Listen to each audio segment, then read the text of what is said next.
Thank you very much. My name is Ansoy from the BBC. I have a quick question for President Kagame.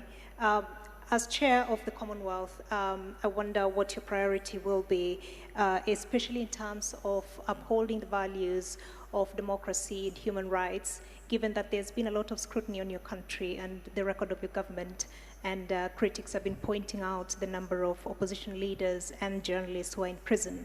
I wonder what your leadership of this organization is going to look like in the face of that. I think checking of facts is a serious problem with the very institutions we should have relied on to inform the public, the general public, the world, about some of these facts, or whether the facts themselves or the interpretation of some of the things that actually happen. Now, let me start with the issue of values. Who defines the values? Or who doesn't actually have values? When people talk about values sometimes, is one part of the world that has assumed the sole responsibility and the monopoly of defining values. So the rest of us have no values. We've just to keep learning from these ones who define the values. And by the way, the danger also is, it doesn't matter how long you take learning, you will never qualify. You will just always be branded somebody who has no values or who comes from a place where there are no values. So I want to put this case clear. Those from the north who always assume where BBC comes from, who always think they are the face of values, the rest have to follow. It's a big mistake. It's not true. We have values too. We here in Rwanda, in Africa, we do. No question about it. Second, there are some of these problems we have had in our continent, in Rwanda. Those from the north who define or want to define values have been part and parcel of these problems we have been facing. Some of them have actually been the cause of the problems we face. But at the same time, like the genocide here that took place here in Rwanda, where 1 million people over were killed. Well, I remember, if your memory serves you well too, I'm not inventing anything. The debate that went on at the UN, it was like, you know, these developed rich countries, those who define values, simply took it like, these are just Africans killing each other. These debates were in the open. But you think that is true? You think the divide that actually led to this genocide was just a creation of Rwandans? Not the people from the north who actually divided this country? Told people to think of themselves as belonging to one ethnic group and the other to think as belonging to another ethnic group, and therefore they should kill each other. Not only are they different, but they should kill each other. Would you believe that? Would you tell me that the 20 million people, this is documented by other people, not by me, who were killed in the Congo, were killed by other Congolese in the old days of King Leopold? And you think all that just disappeared in a moment? Then you had the savages coming over and taking over their own countries and killing each other. And then the others assume the higher ground. They are up there in the north and keep pointing fingers at those of us and think we have no values and we just are there to, we don't respect freedoms, we don't respect human rights. Sure, do you think so? BBC, you think so? You take time, you broadcast, and from morning to evening, this is literally just abusing people. You're abusing Rwandans, you're abusing Africans, you're values. What values do you know, my dear sister, on behalf of BBC? So, I want to assure you, there is nobody in the BBC or anywhere else thereabout who would be holding values better than we do here in Rwanda.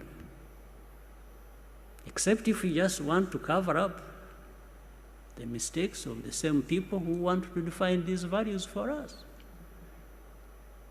Or really tragic mistakes of things they have caused. So when you are saying that, you may tell somebody else, people who don't have time to think or who don't have a history that where they have struggled with these complications, yes, they will. But here, those of us who have faced what we did, who have gone through what we did, we take our responsibility. Of course, genocide could not have happened just on the hands of others who brought it to us. No. We, Rwandans, have a responsibility. We have our share of the blame for it. But there are others who should take responsibility for that. So I just want to let you know that these issues of upholding values and so on, as far as I'm concerned, as I know, as far as Rwandans are concerned, we don't need any lessons from BBC or from anyone. I tell you this with firm conviction. So, democracy or people in prison you're talking about, there is nobody in Rwanda who is in prison that should not be there, because you have a justice system that is actually functional and is fair. Let me tell you something instead. Actually, there are people who are not in prison who should be there. There are no people who are in prison that shouldn't be there, but there are people who are not in prison who actually should be there. And I'll explain to you if you want. I know, for example, I've been seeing journalists writing all kinds of things. Take somebody, praise her or him, and make them champions of all kinds of things. That's fine. I wish these people are making them champions of their own situations, if they wanted them, but not of our situations. And I give you some details. And what I meant when I said what I said. Take an example who is always written about, and people who have been here even during this CHOGM, and they were visiting. There is a woman called Ingabire Victoire, whom BBC and others want to always sing about being the face of the opposition, okay, fine. And this is one I was referring to. She's not in prison now, but should be in prison now. She was in prison, she committed a crime for which she was tried in the court of law. She was actually sentenced and imprisoned. The government, the president, under the prerogative of the mercy, president has that powers. Actually, this woman was released from prison before she served her full sentence. And it wasn't because she was not guilty or whatever. I'll tell you something else which shows double standards, which lead to these things you were asking. She was tried on the basis of evidence that was provided by European countries working with our own justice system. You see, it wasn't just done here. It was done between us and some European countries who provided evidence, corroborating with the evidence we had, and that's on the basis of which she was tried and sentenced and put in prison. Now, but some people decide to make that person an angel of freedom and democracy and something like that. Where does it come from? But she's out there. She's not in prison. But this, I'm saying, she should actually be in prison if we hadn't just forgiven her. Okay, we forgave her to be out of prison so that you can pick her and pump her and praise her. Okay, that's fine. If that serves, but I wish it was serving something good for the country. That's okay. Then you have another person whom the very people I was referring to picked, praised, made him a celebrity, made a hero of, made him a savior of, but I don't know even what he saved. Now, when he faces justice, there is evidence, irrefutable evidence. He was tried in the court of law publicly. Nobody questions the facts on which the evidence is based. But then say, no, you see, this one is, a critic of the president. No, you first answer these facts before you talk about your things that you want to use.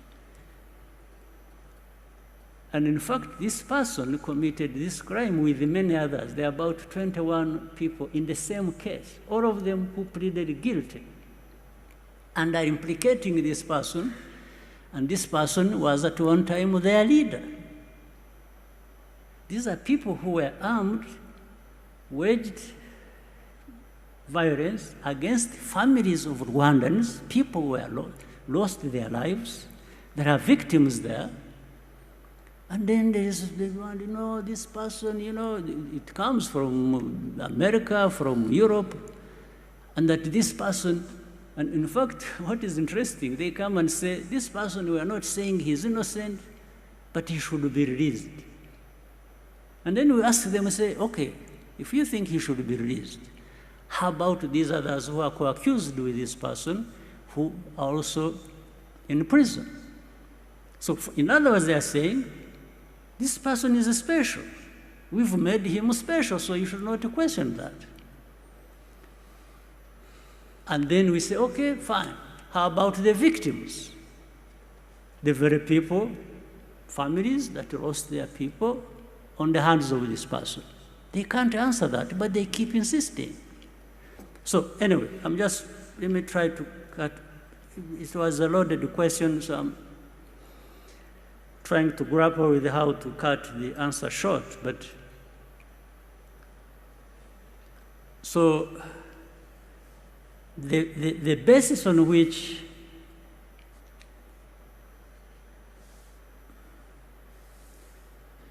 these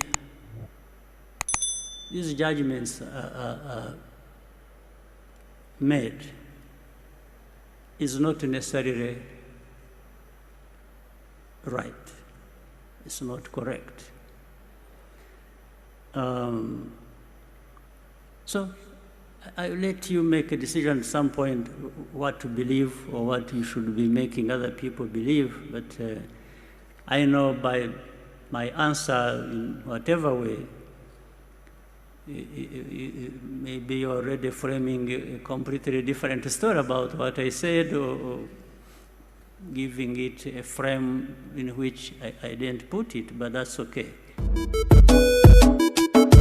I'm a king, yes, I'm a king, I think I'm a king,